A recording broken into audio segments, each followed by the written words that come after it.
and welcome to our wonderful Friday afternoon at the Manor Speaker Series. And this is every week is a wonderful intrigue of people coming from many different corners.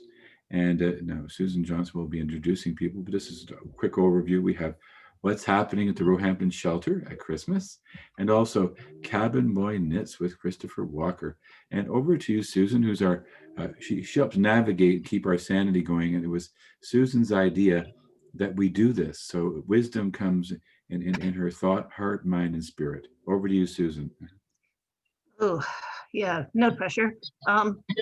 So we'll start with Ertha Downey, who is the project manager, program supervisor at the Roehampton Shelters, which has been in the news for the last several months. And some very positive things are happening, and she'll give us some insight into what's going on and how things are being handled. So Ertha. And just to add that we also have Nicole Williams. I'm not sure where the sound is coming from, but if you're not speaking, if everyone can mute, that'd be wonderful. And then we can have time for Q&A in between. Also Ertha and Nicole and Christopher. Okay, thank you. Okay, did you want me to start? Oh, 1 second. Yes. Can you hear me okay?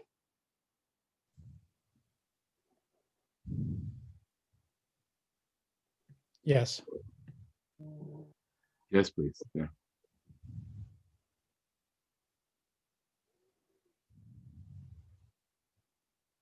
Sorry, is everybody able to hear me? Oh, we can hear you loud and clear. Yes. Okay, yes. perfect. Yes. So I'm the program supervisor at the Roehampton residence. We have currently operating with 150 co-ed residents that reside at the shelter right now. We opened as a response to needing to physical distance in the shelter system to make sure that our clients were remaining as safe as possible. We have been in the community, I guess, since about late July, and we will be here for probably about another 18 months or so. On-site supports that we have nursing supports and medical supports from Inner City Health Associates. We have an MDOT team that works with people with complex mental health and trauma. We have NAME Res on site to provide services and supports for our residents that identify as First Nations. In addition, we have counselors that are working on case plans and housing plans with our residents to ensure that they are getting housed in the community as quickly as possible. We also have employment specialists on site, as well as we will have telecounselors working through OW to be able to support our clients as well. We're a shelter that operates 24 hours a day, 7 days a week. We have a full dietary team that provides 3 healthy meals with vegetarian options as well, and a snack to all of our clients. Now, I don't know if there are people who have questions about some of the supports and some of the programming that we have here, but Nicole and I are able to answer any of those questions for you. Do people have any questions before we plunge in further? Just you can put your hand up, or you can. Nicole's having a bit of a challenge getting in and out, so or maybe she has calls she has to deal with. What you might want to do is just simply put your hand up where you are, and they could ask a question directly of Ertha. No questions at this point? Well, Ertha, I mean, one question I may have is, I think you were telling me that people arrive in the shelter, and then the aim is to transition people out into their own permanent sense of housing. And, yes. And so then I think you said there's an average of what, 5 people per week? Per month that per we month, are getting okay. housed right now. We expect that number to rise as we have more supports on site. The housing market in Toronto is not really, it's not accessible to a lot of the clients that we work with. So the counselors work very diligently to create partnerships and relationships with landlords in the community, as well as filling out the housing application forms for community housing for clients. But it is very challenging, especially during a pandemic. But even without that, the rents are very high in Toronto. The supports that people need tend to be centralized, so people are needing to be housed in more central locations, which means obviously higher rent. So in many ways, it's a challenge to find housing for our clients, but the counselors work very hard at making that happen. Well, thank you. And so then, and I think you mentioned before that we've been donating hampers that had household products for people, meaning kitchen utensils, as well as linens and towels. But the need will continue in the new year, I'm assuming. Yes, when clients move out, we do have access to items from the furniture bank for our clients. But when they move out, they are still needing those startup supplies. So it makes it a lot more homey and warm feeling to have people be able to set up their kitchen, make their bed with linen. So it just makes it that much more comfortable for people who have been living in shelters or outside for long periods of time. Nicole's trying to get back in. I think she's might be back in now. Are you back in, Nicole? Yes, hello. I had to change my device because my laptop is not letting me join. I apologize. Okay, no problem. You might want to speak a bit closer or turn up your volume. Can you hear me? It's a bit faint. I'm going to try to fix my audio. I really apologize. No problem. We're all dealing in a technological challenge in many corners and many shapes. Okay. Yeah. So Ertha, when you think of the shelter at Christmas time, I mean, keeping in mind people come from many faith traditions. So are people honoring, I would say, Christmas, Hanukkah, Diwali, and maybe other traditions altogether? And is that what's happening in that department? That's exactly how we do our holidays in December. So, you know, we try to do meals and information on all of the holidays throughout the year. December tends to focus around Christmas, Hanukkah, and Kwanzaa because those are the ones that happen directly in December. But we do honor all of the holidays throughout the year with meals and information. So we started working on the lighting of the menorah last night. We are going to have a holiday dinner on the 16th, which is an inclusive dinner that is going to incorporate all three of the holidays that are happening in December. But in addition, we will pull in some of the items from Diwali as well, because Diwali was quite close to Christmas this year. On the 24th, we are having a Christmas Eve with snacks and eggnog and hot chocolate, jelly donuts and Christmas cookies. And then on the 25th, we're going to do a Christmas lunch and a Christmas breakfast. This allows the dietary team to be home in the evening to have dinner with their families as well. And then on December 30th, we're going to be celebrating Kwanzaa, which starts on the 26th of December and ends on the 31st. And then on the 31st, we're going to celebrate New Year's Eve with hot chocolate and snacks and a whole lot of items and events going on in the evening to celebrate. Remind that maybe some people aren't as familiar with Kwanzaa, how you will mark Kwanzaa and what the significance is for people. So Kwanzaa is was started as an African-American holiday in the 70s in California.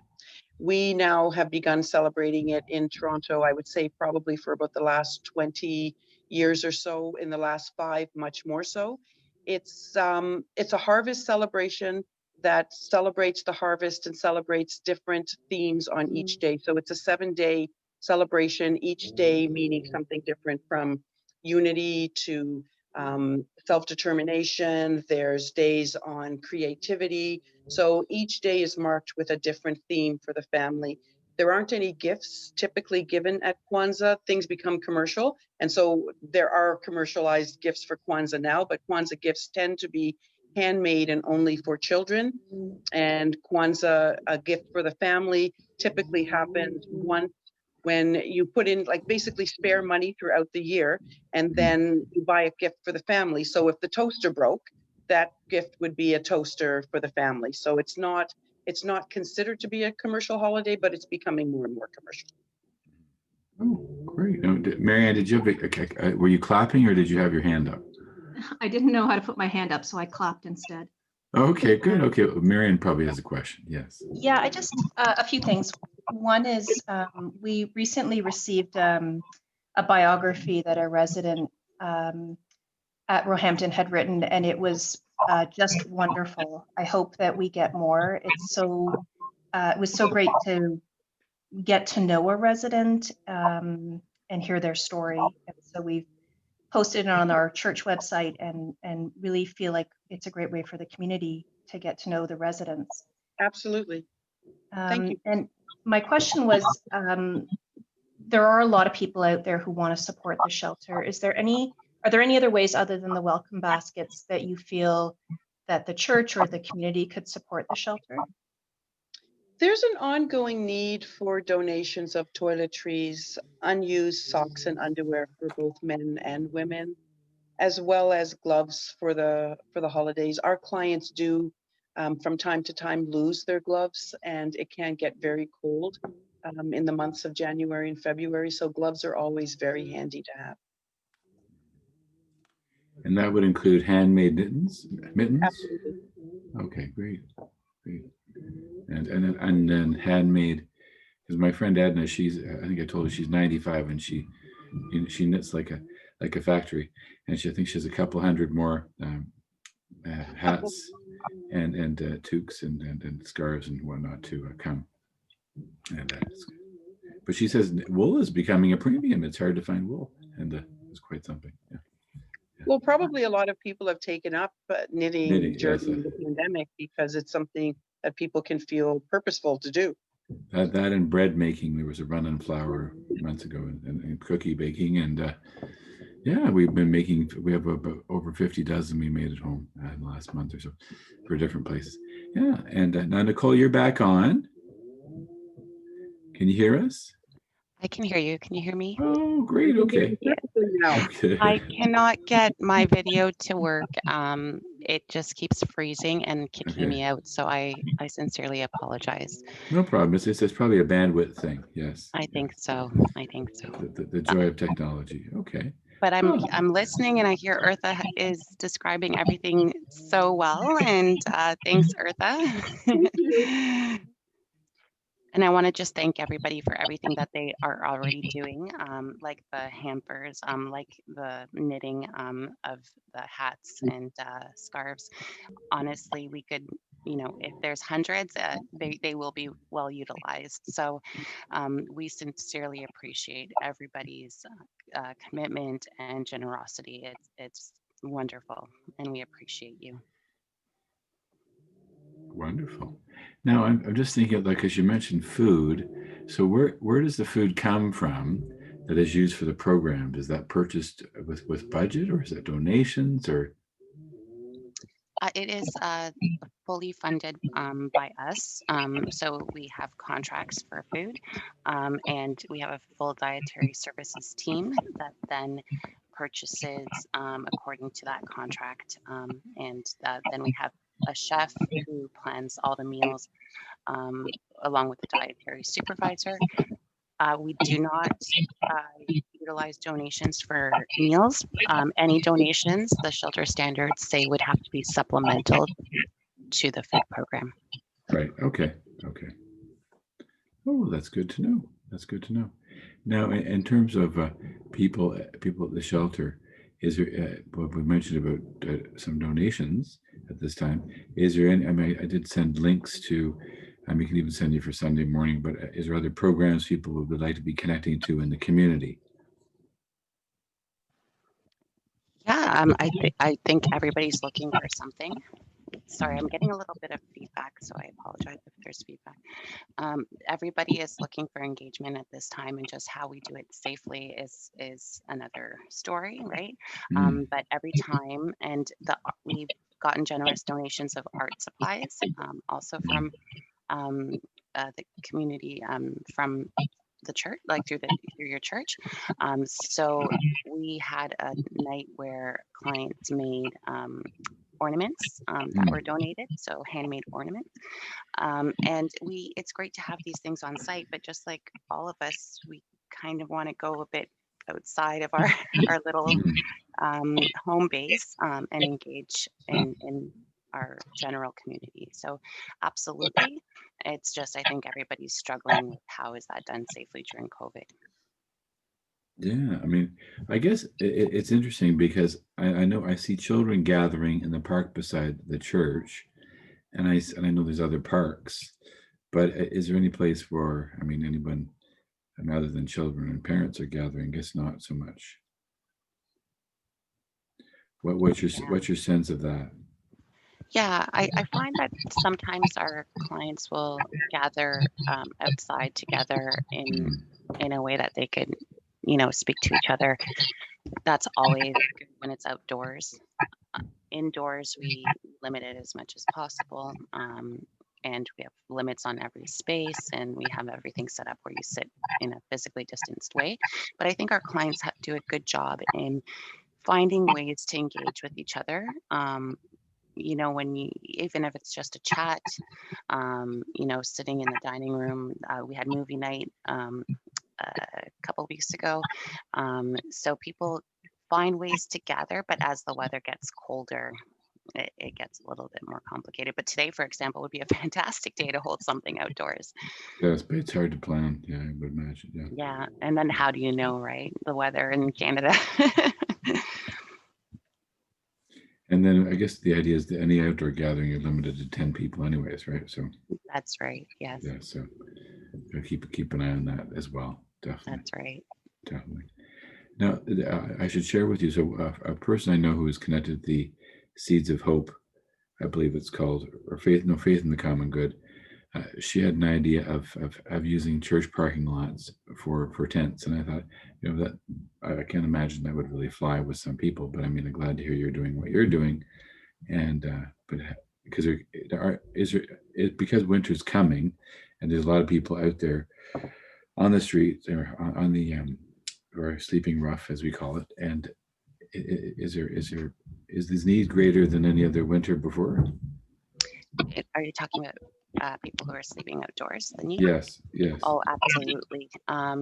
This year, I think there are currently almost 500 people sleeping outdoors that they've counted. Wow. Well, no, encampments, and then number of people could be approaching 1,000. Wow. We've never seen anything like this before. It's tough though. You know, the city has a whole unit dedicated to that, and it's a multi-divisional approach as well because Parks and Recs are involved in transportation. What we see sometimes is that when we, you know, health and safety is number one. And so, for example, you want to make sure people have access to everything that they need to be safe, but we also don't want to give people a false sense of security to sleep outside. And it's a matter of trying, the goal of the city is to try to get people inside, right? But you just reminded me when you said tents at a church. In Prince Edward County, the United Church there, I was there for something, and they had an outdoor parking lot thing where they had tents set up and people were limited and would go to each tent. So people are becoming creative during this time. And I think it's, you know, it's about everybody having fantastic ideas. How do we, you know, then roll them out? Mm. And to make it work for everybody to be Exactly. safe and happy. Yeah. Okay. Exactly. Good. The hope is that people who are sleeping outside will come indoors, right? That's really the hope. The city is opening up more spaces, and I would rather see people sleeping indoors. And I hope that the city and groups will come together to find a way to get people inside. And now the existing shelters are people are have they reduced the numbers that people can sleep in the shelters? Is that one of the challenges or? Yes, and that's why there's so many more. Okay, right. And that's why there's Roehampton, and there has to be 2 meters of space between everybody staying in a shelter. And Right. in some places that just wasn't possible. And so they're the numbers reduced and more spaces were open in other locations. So I see Susan Johnson wants to ask a question. Okay, Susan, do you want to ask a question? And actually, go ahead. Yeah, it's Okay, Anne Anne. here. I'm sharing with Sue here. We had lunch together. I was actually really surprised. I was downtown yesterday, and I couldn't believe how many tents were set up in the parks downtown. I'm wondering if, with COVID, because our shelter system has been poor, shall we say, at best, even though we, try to have a great shelter system, it hasn't been great. And I'm feeling that probably the people who are in those tents are feeling much safer there than in what they would know as a shelter system from years past. How crowded they are, how everybody's in together. I know that that is not the case now, but how do we get that message up to people that there are shelters that are not, that is in their brain already?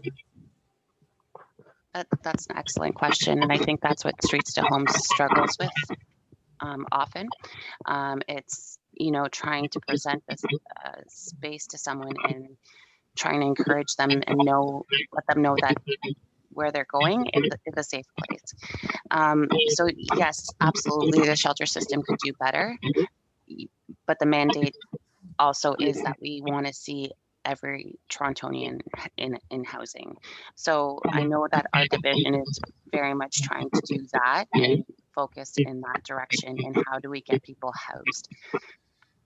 I think that places like Roehampton made people feel a bit safer to come inside, and it's become a space that is trusted now in general amongst a lot of people sleeping outside, but there's not endless amounts of hotel rooms that we can access for people.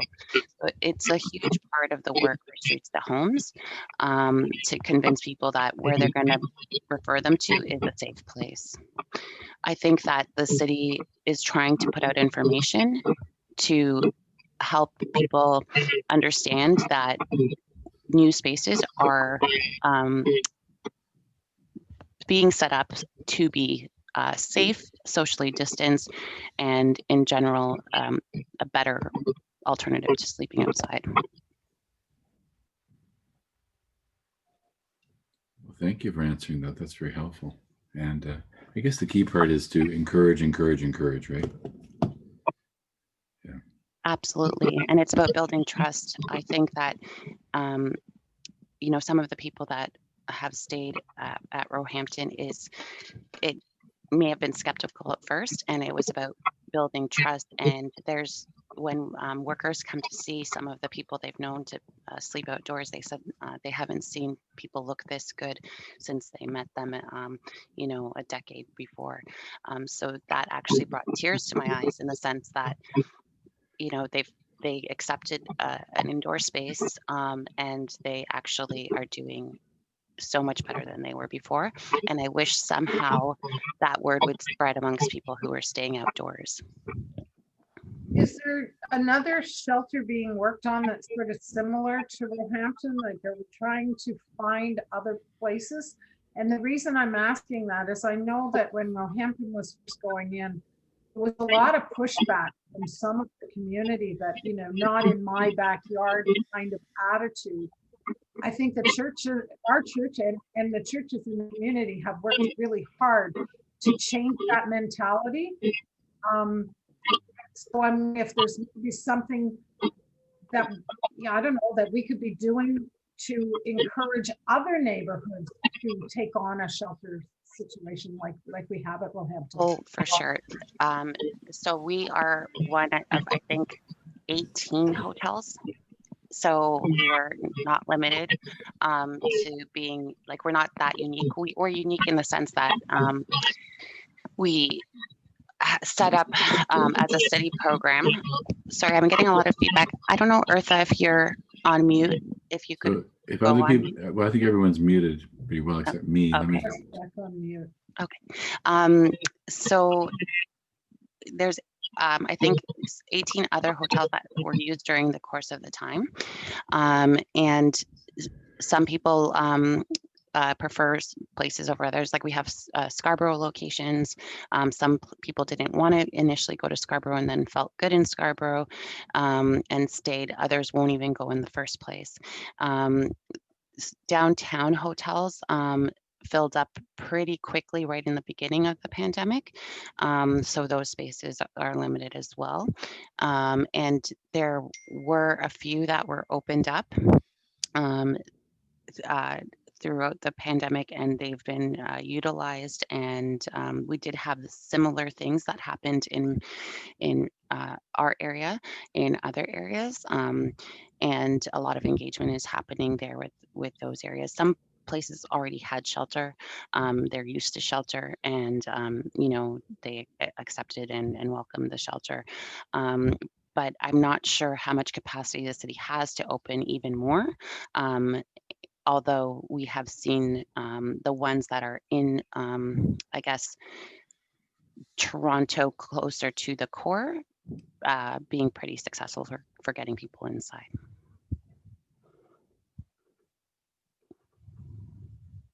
It's interesting. Where I run in the morning, I run by a shelter. Well, it was a gym, and so now I think as you said, there's about 17 hotels that were turned into shelters, right? Yes, and Roehampton's not one of them, but I know that the city in general is looking at existing buildings that we had, and Right. any hotels that aren't expected to, you know, the owners are like, you know, I can't utilize this space anymore, and may be converted to housing.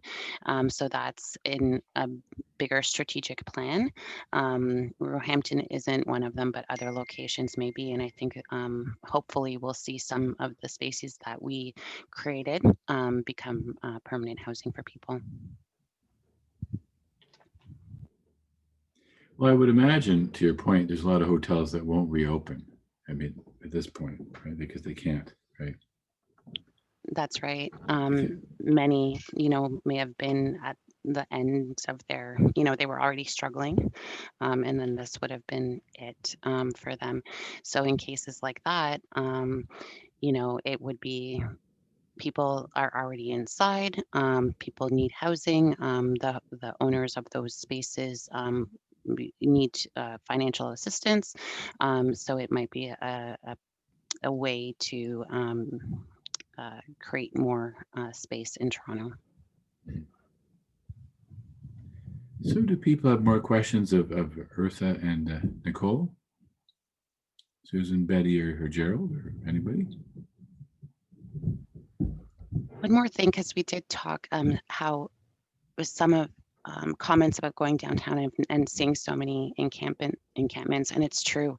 I have not seen this many encampments in our city, and I've been doing this for 17 years.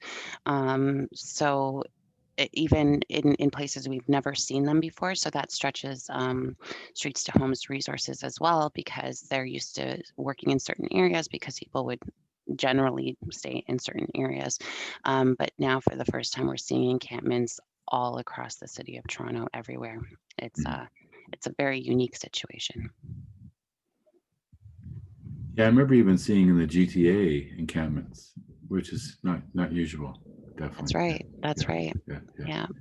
And people were already living in precarious housing before this, and we don't have any teeth if you don't have a proper lease and you're just, you know, maybe sleeping on someone's couch and then they don't want you there anymore.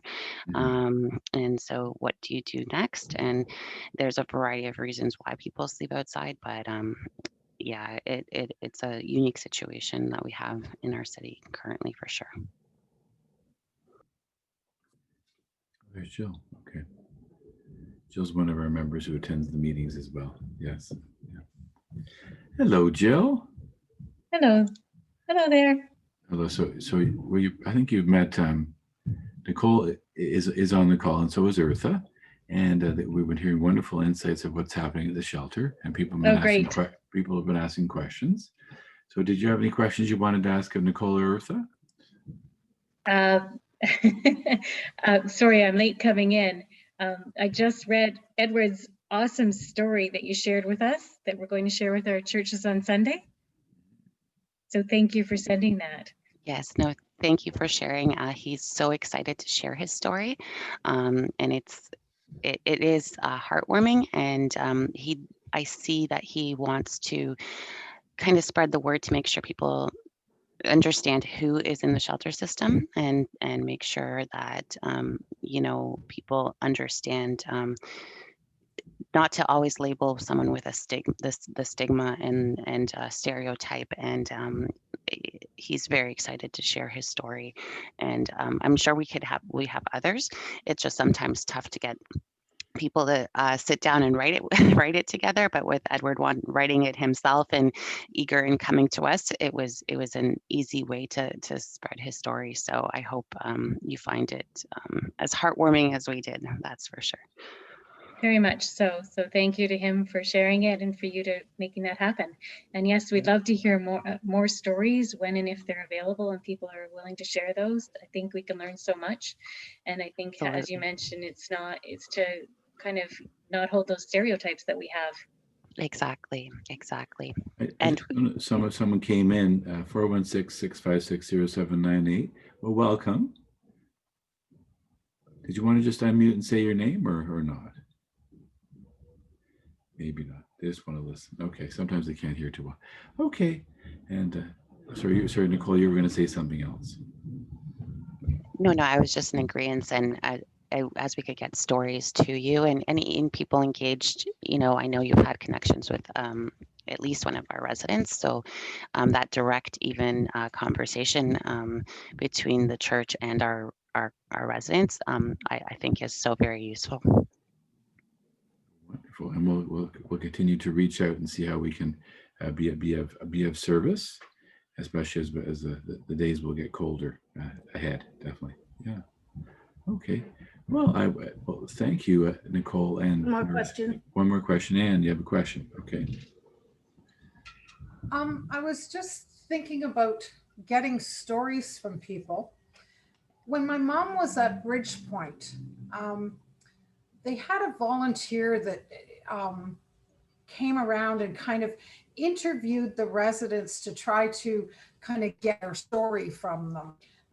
Because, you know, a lot of have great stories, but they don't know how to get it down on paper or record it or somehow, you know, put it onto some sort of medium that can be shared with other people. And so I wondered if, I know COVID makes it a little more difficult, but I wondered if there might be someone that, you know, could go in and interview some of the people at the shelter and get some of their stories. I didn't know if that would be a possible thing.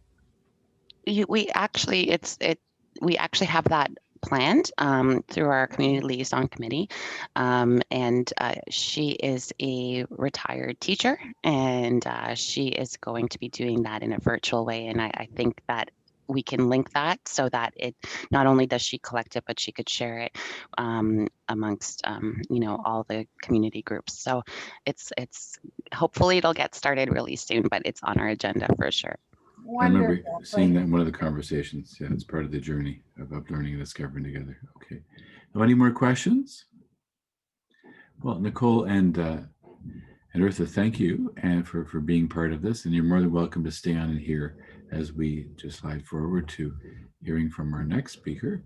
But it's been very inspiring, and I'm glad and delighted that you're helping people, and together we as a community are reaching out to each other. I remember it was Tommy Douglas who said, unless a community reaches out for the most vulnerable, then I'm not remembering correctly, but we're missing what we need to be about.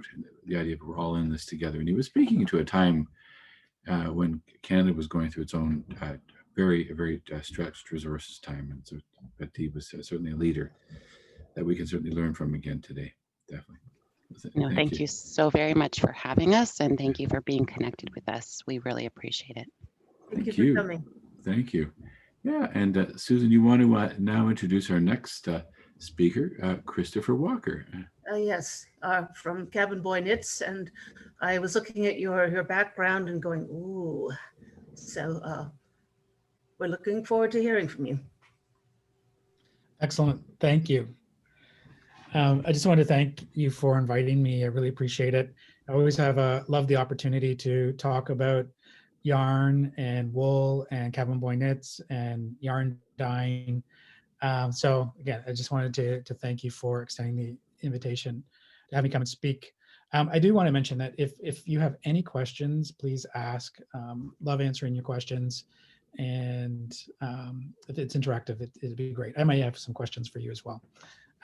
So just to get going, I just want to share some context around, if I give you a little bit about my bio and who I am, and that will form a context around, the story of Cabin Boy Knits and how I got to where I am. But I think just briefly, I design knitwear, I dye yarn naturally using a lot of the botanicals that I use for dyeing my yarn come from my backyard. And I live in a log cabin in Sterling, Ontario. And so that if you think about Belleville or Trenton, I'm just north of that. The log cabin I live in is from the 1850s.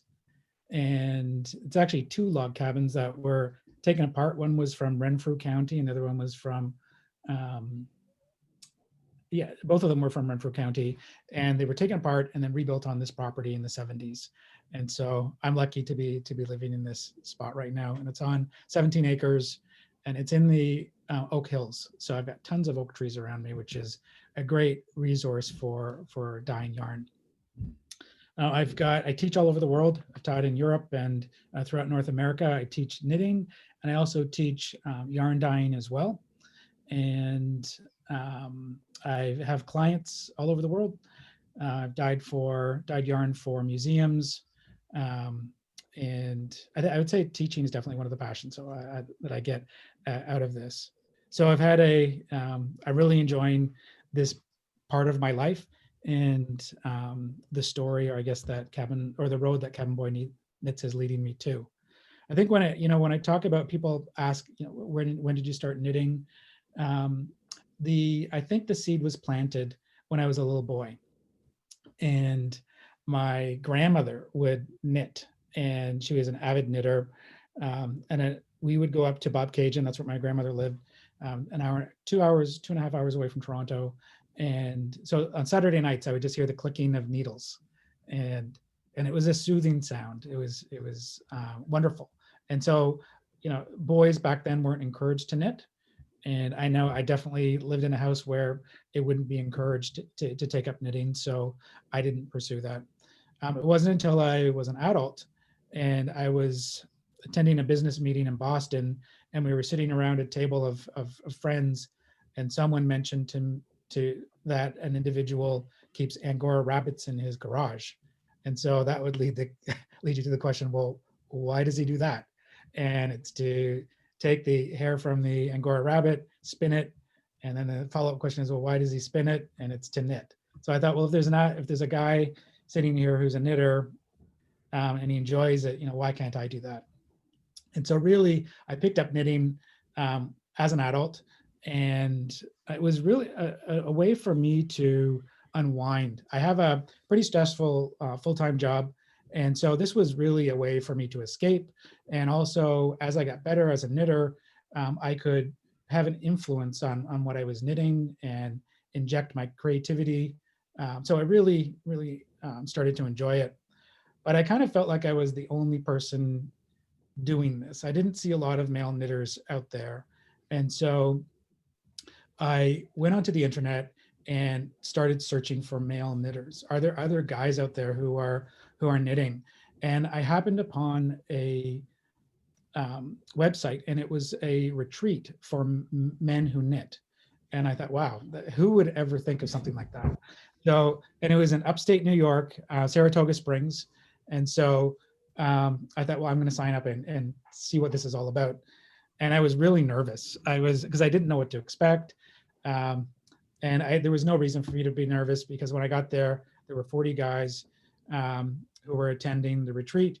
and they were all at different levels. We had some of the greatest knitters in the United States to, beginners. And it was incredible. It was, there were workshops there for everyone. The people who taught the workshops were just volunteers. So we basically got free classes from some of the best teachers in the United States. But everybody was so supportive. And I just definitely felt that I found my tribe when I was there, because, everybody was just so helpful, and we shared a common interest. And so that just ignited something inside of me, and, really started the passion that I had. There were so many feelings that came out of that, the creative aspect of it. I wanted to know where this could take me. So it was really exciting. I think that was a pivotal moment. I think the other seed that was planted that weekend was there was a table at the retreat, and the table was full of yarn. And so people would bring their yarn, and then we would buy it, and the money would go towards sponsoring basically anyone who couldn't afford to go to the retreat. So basically we had scholarships for people who couldn't afford to go. And this was a way of raising funds. But there was some yarn sitting there, and it was absolutely beautiful. And there was a guy standing behind it, and he said, well, this is yarn that I dyed. And I just thought, my gosh, I can't believe that somebody created this, because when you're not an experienced knitter, you're not really looking for where's the yarn coming from, who's dyeing it. It just arrives in the store. And it's probably dyed by, a large company. But I was so inspired by what he was able to create that I thought, I have to try this. I want to try this. I love it. It looks beautiful. And what a wonderful thing to create. So I decided that I would venture down that road. And I wasn't sure whether or not I would use what 99% of the population is using, acid dyes to dye the yarn, or if I would go down the natural route. And most of the practices that I have are focused on sustainability. So it didn't make a lot of sense for me to go down the acid dye route. I wanted to see what I could do with natural dyes. And specifically, if there was, what colors can I get out of the plants, out of the botanicals that are around my area? And what it did was a number of things. There was a fantastic connection between myself and nature. And I have two kids. Both of my kids are significant, or have a huge interest in science. And so science was never an area that I necessarily gravitated towards. But what it did do was by starting to venture out and forage for botanicals, really gave me an appreciation for nature. And when I go for walks now, it's a completely different experience. I look up in the trees for oak galls, or I look down on the ground for acorns. It's just a completely different experience. When I see goldenrod in the ditches, that's a friend for me. That's something that I want to go and harvest, or sumac off of the sumac trees. So I completely changed my perspective. And it also, gave me another,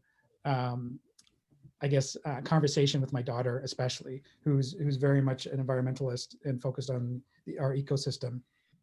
I refer to her a lot when I'm looking for expertise, but it's a great conversation that we have together. So it really has brought me a lot more than just the dyeing aspect of it.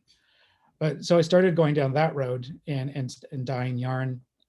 I was knitting. My knitting was accelerating, and I noticed that in the knitting world, I would say, and this based on my interaction, probably 90%, at least 90% of males I fall within the LGBTQ community. And so I thought it was interesting, because there was definitely a perspective of what a male knitter was. And I think it was largely associated with some of the big names in knitting. And if there was one stereotype. So there was one stereotype of what a male knitter was. And I thought, this is kind of ridiculous. When you look at all of the male knitters that are out there, you've got all kinds of different backgrounds. You've got different professional backgrounds, different racial backgrounds, socioeconomic backgrounds, and really there isn't a lens on this at all. And so I was thinking, there's an opportunity here to bring a different lens to the knitting community and to show that there are all different types of male knitters out here with all different types of backgrounds. And so I created kind of the polar opposite of what the current image was of a male knitter. And that's how Cabin Boy Knits was born. It was really, what if I create a lumberjack who lives in a log cabin and knits? And so how would people react to that? And so, and the answer was quite favorably. So it was a good thing. But what it did was, my point was really to emphasize or to provide a different perspective on male knitting. And I think that's, that was the impetus of it. There's also, knitting allowed me to get back into the arts. And I was, when I was a teenager, before I went off to university, I was heavily focused in the arts and in fashion. And so I was able to get back into art galleries or fashion shows. And it was all through the creative process of knitting. So it was really, it's incredible how this has morphed into something bigger than I had expected. But when I look at any of the art that I create, or a lot of the patterns that I design, I'm there to tell a story, and I'm really there to talk about masculine, feminine perspective on something. Or I want to bring in, it's when you're looking at a hat, there's a story behind the hat. For example, I've got a hat here that I just created as a design for, and I call this pattern "Winter Kept Us Warm." And so "Winter Kept Us Warm" is a movie, actually. It's a movie that was shown at the Cannes Film Festival. It was the first gay movie in English that was shown at the Cannes Film Festival. And I thought, this is perfect, because the movie, you can watch it on YouTube, but there's a scene in the movie, and when you think about Canada and you think about the winter, it perfectly encapsulates that moment. And so I thought, I've got a global audience. I want to bring exposure to Canada, and this is a way to do it. And so I called it "Winter Kept Us Warm." And I do refer in the pattern to the segment in the movie where there's a snowball fight. It takes place in the middle of the court at University of Toronto. And it's just a wonderful piece of Canadiana. And so Cabin Boy Knits really, I guess the other primary focus is to focus on Canada and bring Canada to the world, to talk about Canadian wool. I focus primarily on Canadian wool. I do dye with other fibers from other parts of the world, and I'll get into the reasons for that in a minute. Really, it's to promote the Canadian wool industry. I'm a huge advocate of promoting other dyers in Canada. So oftentimes I'll collaborate either with Canadian designers or with other dyers on various projects. But it's really an opportunity for me to showcase Canada. I was teaching a class once on the Voyageur toque. And so there was a festival, and the festival was all about promoting Canada and in certain aspects. And it was around telling stories. So there were plays, there was all kinds of different types of arts in it. And I taught a knitting class, and the knitting class was, I thought I will teach how to knit a Voyageur toque. And then I'll also take the opportunity to tell the story of the Voyageurs as we knit. And so I thought it was a great class. When I walked into the class, I would say that the average, I always ask my students how long they've been knitting, just to give me a perspective. And I think the average was probably around 40 years. And so, and then one person in the class said that they wrote their master's thesis on the Voyageurs. And so I thought, oh my gosh, what do I have to possibly offer this class? We've got somebody who's an expert. So if I say anything that's inaccurate about the Voyageurs, she'll definitely be able to correct me. And also, these knitters have been knitting for a long time. what is it that they can learn from me? And what I found out was that it's been my experience working with knitters, a lot of knitters, that we find our comfort zone, and we love to stick to, the same type of cast on or the same type of cast off.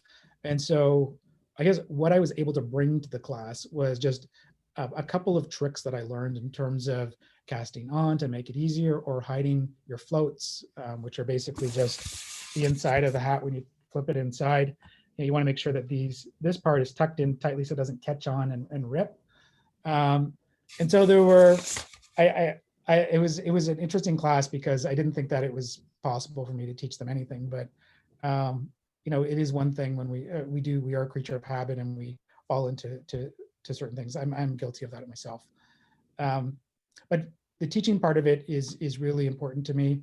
I give lectures on the history of knitting in Canada because I find that fascinating. I'm also a huge advocate of Canadian wool, and I actually, I think the point in time where I developed that interest was a number of years ago. I was hosting I called it an international tea. And we had people from magazines and designers and farmers and dyers, all under one roof, all at my cabin. And it was really, I just wanted to get this group together so that they would talk, because how often does a designer talk to the sheep farmer? And so I wanted to bring everybody together. And halfway through the party, a farmer came up to me and she said, I don't believe this, but these people have no idea where their wool comes from. And I just said, how is that possible? How is it possible that a famous designer who works exclusively in wool has no idea where her yarn comes from or how it's processed? And so I started to ask myself that question. Well, do you know where your yarn's coming from? Do you know how it's processed? Do you know how it's dyed? And so, it really took me down this hole, and I wanted to find out, where it's coming from. Is it coming from Canada? Is it coming from other countries? Was it coming from a farm? What type of breed of sheep is it? Because you're not going to get a lot of the information on a yarn label. And so I started going down that hole, and then it led me to Upper Canada Fiber Shed. And the Upper Canada Fiber Shed is an organization that is, if you were to draw a circle around Toronto, it's about circumference of 700 kilometers. And the objective is really to get farmers together and alpaca and sheep farmers together and connect them to knitters and dyers and spinners and weavers, so that there's a market that is developed for these farmers. Because a lot of the wool, 90% of our wool goes to China for processing, and it ends up as carpets or insulation or other things. And so there's other aspects of it. A lot of farmers just don't even take it to a mill to be processed, because they just don't get enough money from the processing of it. So they just leave it in the fields, which is a shame, because there's so much you can do with this wool. And so I really wanted to find out, how do I connect the dots? How do I identify the farms? How do I connect with the farms? How do I connect with the mills? And so I ended up joining Upper Canada Fiber Shed, and I sat on their board for 4 years now. And it really, gave me a crash course on understanding some of the issues that we have and some of the great opportunities we have in Canada. But one of the problems we have, one of the challenges we have is just, unlike the United States, we just don't have a lot of wool mills. And so when you have your yarn there, or you have your wool there, your fleece, you can wait. If you go to one of our mills, you can wait anywhere from 6 months to a year in order for it to be processed. And that's difficult to have a business model around that. So, and part of the problem is electricity is really expensive in this country. And it's just challenging to get a mill up and running now. So that's one of the hurdles we have. And then also just educating the public on wool, some of the benefits of wool, the fact that there's so many different breeds of sheep, and some of it's very itchy, some of it's not itchy at all. And so it's just educating the public on that as well.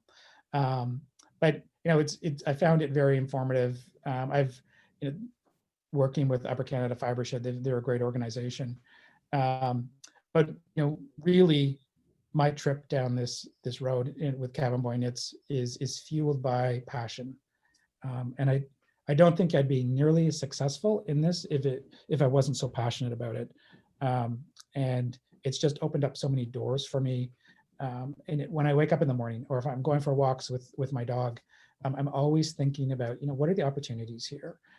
What can I do with various plants, or how can I reach out to other people? How can I increase my network?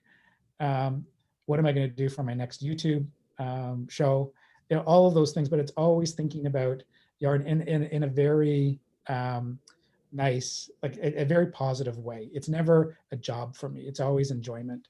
So,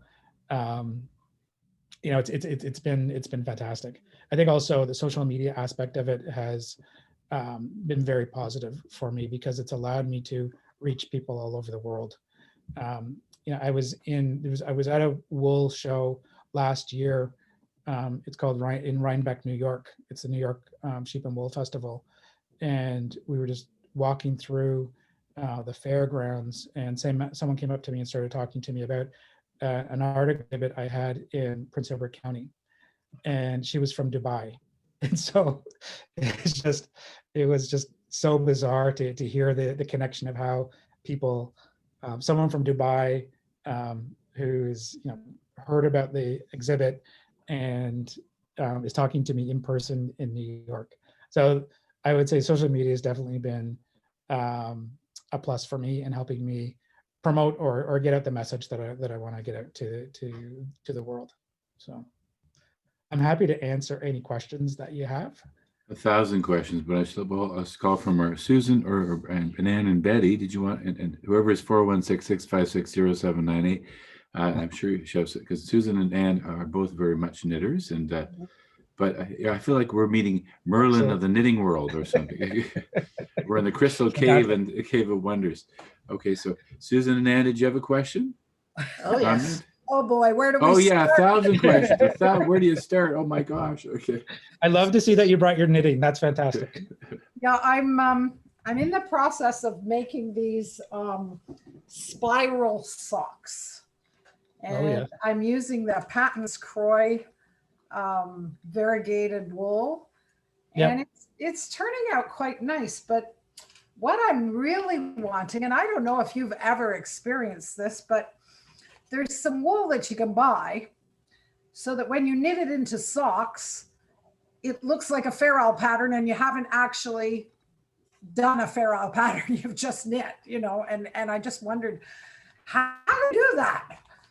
Yeah, I think, do you know Artie and Carlos?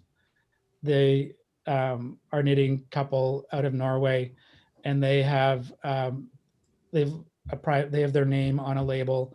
And it's very similar to the socks that you're talking about, and it's the dye process. It's the way it's dyed. You can't do that. It's computer generated, so you can't do that from a natural dye perspective. They're able to program it and do it that way through a computer. Can I add to the color piece? So when you mentioned all the natural barks and trees and herbs that you used to dye, how did you, what was the journey from no knowledge to discovering which one made red and which one made yellow, and the list goes on? Yeah, it's really doing a lot of reading. There's some great books out, and there's some great Canadian books out on natural dyeing. What I was really interested in was looking through the books and then going back in history, because I wanted to know what we were doing, what our ancestors were doing with respect to dyeing. What did the indigenous people use for dyeing? What did the Europeans bring to the table with respect to dyeing? So it was really educating myself that way. But going to festivals and looking at yarn that had been hand dyed, looking at the color and figuring out how best to get that color. But a lot of it's trial and error. and a lot of it is science. And there are so many variables that come into play, which makes it fun for me in terms of impacting the color of your yarn. If the heat is too hot, you can destroy your batch. You can make it'll be a dull brown color, depending on if you're dyeing with flowers. If you're using basil, for example, the temperature can change your yarn from brown to a blue to a brown. It all depends on really the color. The temperature, but also, in order to have your color bind to your yarn for natural dyeing, you have to have an agent. You have to have something that will allow it to bind to the yarn. And so you can use alum, the same alum that you'd use in pickling. You can use acorns. You can use something with tannin in it, because tannin will allow it to bind. You can use the pits from avocado to help bind it as well. Okay. So there's a lot of things that you can use. And I will say that, there's somewhat of a conflict between natural dyers and acid dyers. And I saw this, it was very apparent when I was in the US last year at the New York Wool and Sheep Festival. Like 3 times when I mentioned to someone that I was a natural dyer, they just went on the attack and said, well, your practice pollutes the environment, and it's not very, and they were going on and telling me all why all the bad things with natural dyeing. And I said, natural dyeing can be harmful to the environment if you're using a mordant that is harmful to the environment.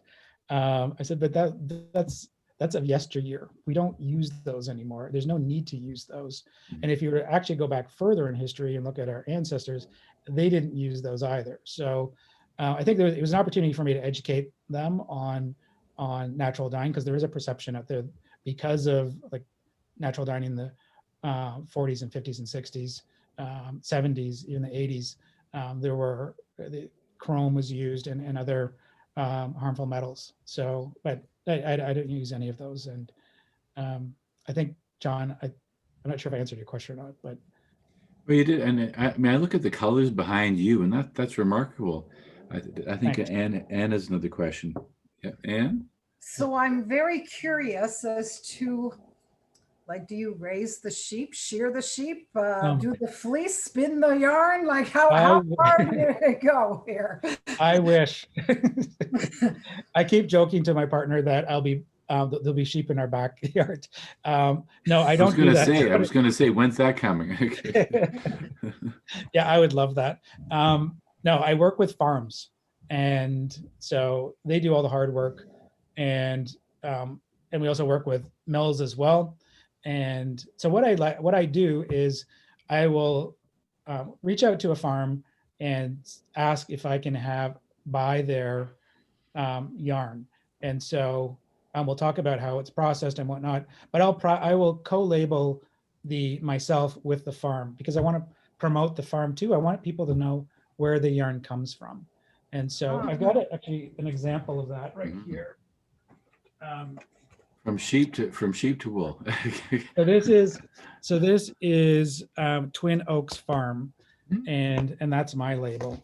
And so what I did was I asked them for yarn, and I paid them. We would get it at wholesale at a wholesale price, the price that they would normally get. But I bring them. I would sell these basically at festivals. And so they have I like to leave one skein in a natural color, and then I dye the other one. So there's a little bit of both of us in this. And then I made fingerless gloves out of this one. And then, so this pattern will be sold in this kit along with their knitting. And this was just another color that I used of theirs. It probably shows it a little better. Lovely. So partnership is really important, especially with Ontario farms. Have you ever read the book Pillars of the Earth by Ken Follett? Yes. Oh my goodness, I know where you're going with this, JJ. Because you have the whole medieval tradition of shearing the sheep and selling the wool and then dyeing it. And there was a whole communal connection. It was quite remarkable. Yeah. Yeah, so Yeah. that's it. The other question I would have. So I think of your knitting. Now I'm a even though I'm not Scottish per se, I have a fish affinity for all. I have two tartans at home and Fraser and the other. But I think of the wool of a tartan, and that's woven, and it's intricate of color. Have you ever in your researched the whole history of Scottish wool and what led them to do what they do? Has that ever come across your pathway or? Um, I would say it has, yes. I haven't, it hasn't been a focus of mine, but it's definitely been, I shouldn't say it hasn't been a primary focus. Yeah. It's definitely, I love Scotland. Right. I'm of Scottish heritage as well. And I do have I am definitely connected to Scotland. I'm interested in the sheep that they have and the festivals that they have as well. But in terms of the history, we can't really understand our history unless we appreciate the history of Europe. And so, if our Scottish ancestors, English and Irish ancestors were fundamental and I can't forget France as well, but were fundamental in forming our knitting in Canada and what Canadian knitting looks like. Even when you think about the Cowichan sweater, the famous Cowichan sweater from the West Coast and the Salish Indigenous peoples, they were phenomenal weavers, and the Salish used to weave using hair from a dog and from goats and even the down from birds. They also had one of the dogs that they had, actually, the Salish Coast dog, is extinct now. But anyway, they were prolific weavers, and then the Europeans came, and the Europeans taught them how to Fair Isle knit.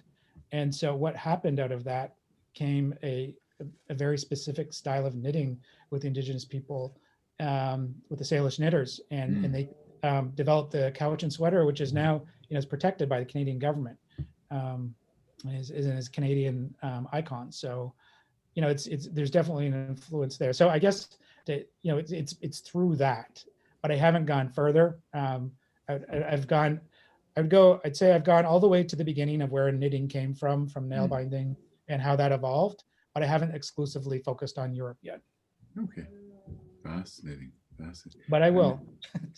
And the arrangements of the skeins, I see that sort of in a typical fashion, but the braided, was that something you came up with, or was that something you discovered, or? You mean like this, or? Yes, yeah, one of those, yeah. Yeah, so the exciting thing about this for me is that I've never seen this in a natural dye before. I've seen these when on acid base, and when I talk about acid base versus natural, acid base dyes are chemically created, and you can squeeze them out and you can dye yarn. It's much faster to dye yarn through acid base process. So I'd never seen this before, and so I thought, you know what? Why don't I try this with a natural dye? And so I came up with a process I figured out how to do it, and really happy with the result. Oh yeah, it's amazing. Well, the earth tones are so rich looking. Thanks. Yeah, sorry. Yeah, part of that is when we talk about flowers, or we talk about the sumac, the berries on the stag sumac or goldenrod, I pick them at their peak and I use them at the peak. So there is a difference between using fresh and using dried. You can get great colors from each, but you can really get a vibrant color from the fresh botanicals. I mean, you could do a whole series just on going out in the field and touching this and touching it. Would be quite remarkable. Yeah, it's fun. It's a lot of fun. Yeah. So when I think of, there's a knitter that comes to mind whose name escapes me right now, and he's a male knitter, but what he does with knitting, he'll take sometimes 7 or 8 colors, and he creates almost like what weavers might do. He does that with knitting, and of course his name escapes me, but it's amazing, the visual that's created. I'm probably being too vague. Does that ring a bell, or? Oh yeah, he's the pilgrim knitter. He's okay. I think he's known as. Yeah, he's fantastic. He does stained glass. It looks like stained glass. Right. And yeah, he's fantastic. Yeah, he's a great knitter. He lives in Toronto, Right. and I think even had a presentation at the Aga Khan Museum as well. Right. So he's terrific. There's another woman I know, she was a double mastectomy survivor, and she calls it fiber pornography. And what she does, she knits out of cotton, and essentially they're breast implants as a sort of an easier way for women as opposed to the rubber. Does that ring a bell at all to you? Or it does. Yep. Beryl saying her name is yeah, and that's actually, that people have taken that and are doing that all over the world now. And so you'll go to festivals and there'll be a booth set up and asking people to donate or to take part or to help fund the creation of that. So I think it's great. It's wonderful to see that how it spread. It's remarkable. Yeah. Yep. So Anne or Susan or Betty, do you have any questions?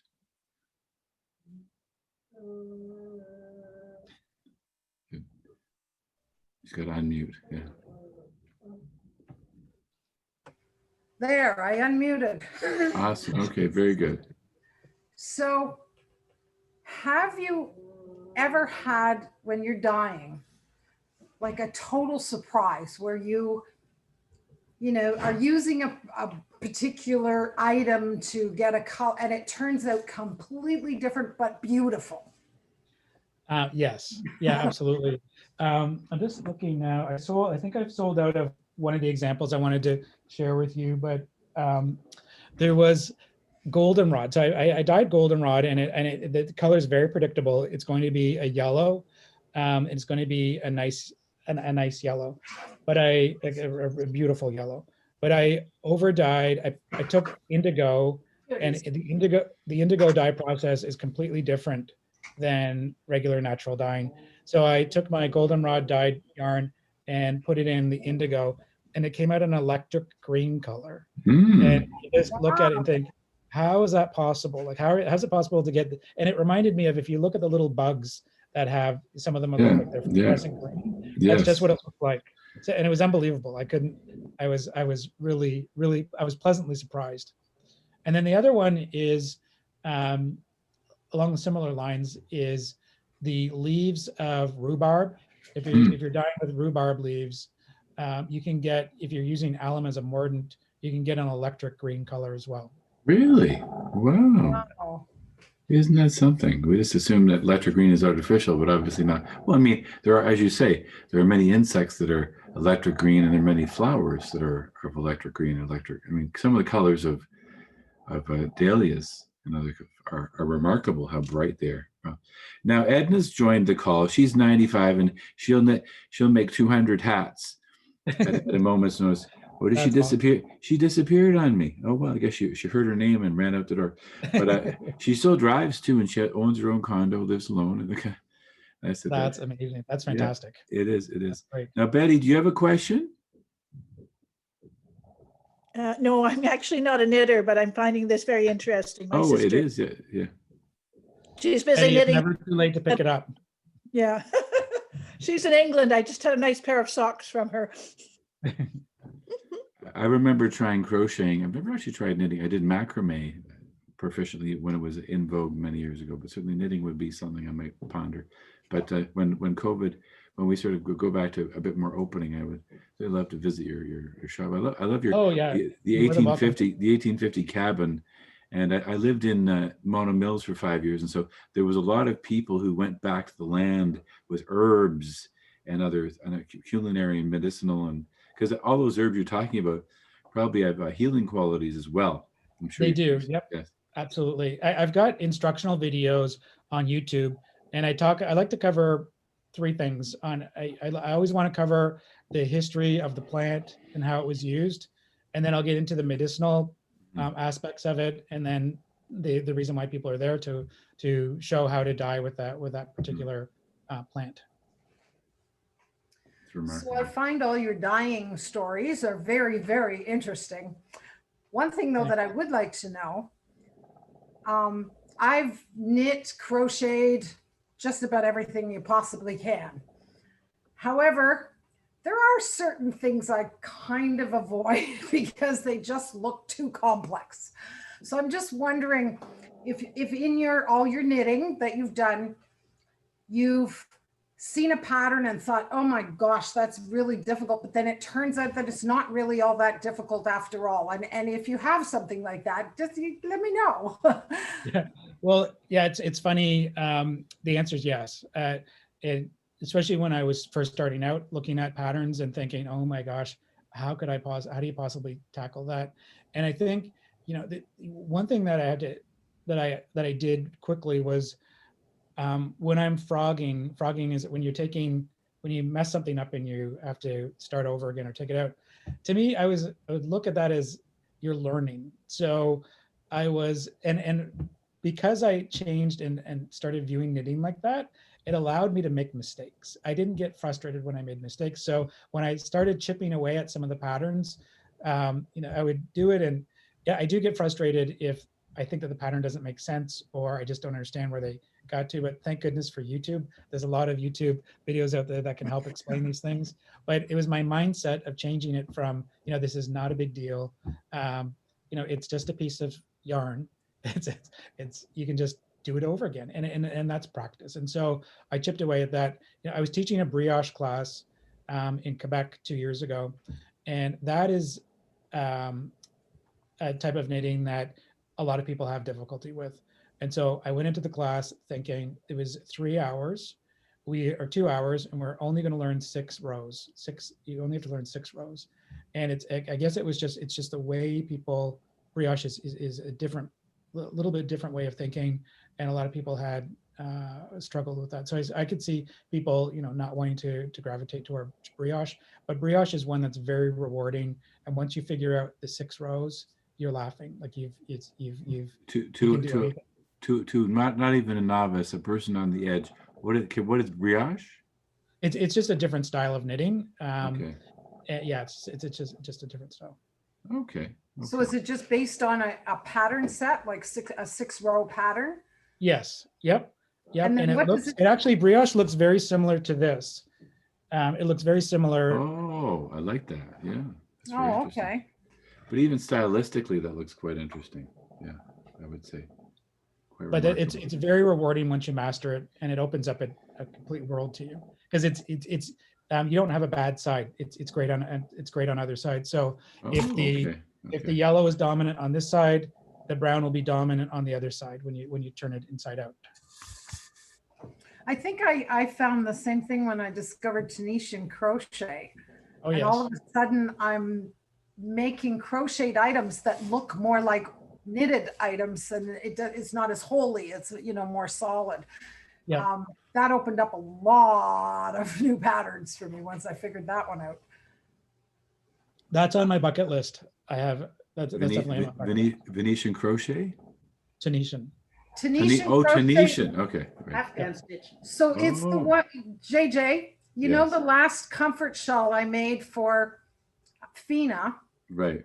That was Tunisian crochet that I used for that. Okay. Oh, fascinating. So we're talking about comfort shawls, but they were called prayer shawls. So if someone has a need of comfort of the community, we make them we ask a blessing upon them and then do that. That's a way to connect. Yeah, I actually had that on my list of things to bring up today, because I noticed on your website that you have a section talking about the prayer shawl or the comfort shawl. And my mother had ALS. Right. She passed away 6 years ago. Okay. And she received a prayer shawl from a church that her sister was affiliated with. And it's a big deal. It really, I know she really appreciated it. We all appreciated it. It was wonderful. So it's great work that you're doing. I find it's a really nice way to give people that need a hug of a comfort shawl when you can't give them a real hug because of COVID, so it's particularly wonderful this year. Yeah, that's a fantastic way of looking at it. Yeah, definitely. Because everyone needs a hug one way or the other. Yeah. So anyone else have a question? And I think this is something we probably we'll probably have a million other ideas. Well, when it gets warmer, it might be like good to see your outdoors and see what's going on there. Definitely. Yeah. And And quite remarkable. Now, are there any wool festivals near you? Are you starting a wool festival yourself? Or There are. I would love to start one myself. It's actually, I've been thinking about it, but there are a number of them. One of them is in Prince Edward County, and it's usually I think it's in May. It's in the early part of the year. I think it's at the end of May. And they're 3 years old now, and they're getting quite a nice group.